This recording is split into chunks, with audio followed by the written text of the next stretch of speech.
పర్వతారోహకులు అంకిత్ శ్వేతా సింగ్ వివాహం చాలా ప్రత్యేకంగా నిలిచింది.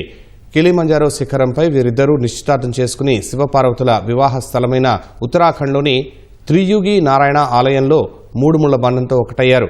అందుకే వివాహ వేడుక అందరినీ ఆకట్టుకుంది. పెళ్లి కొడుకు అంకిత్ దెహ్రాదూన్లోని క్లైమేట్కు చెందినవాడు. ఆయన పెళ్లాడిన శ్వేతా సింగ్ స్వస్థలం ఢిల్లీ. 10 ఏళ్ల వయసులోనే ఆమె కంటి చూపును కోల్పోయింది. వైకల్యం ఉన్నప్పటికీ శ్వేతా సింగ్ అనేక సవాళ్లను అధిగమించి పలు పర్వతాలను అధిరోహించింది.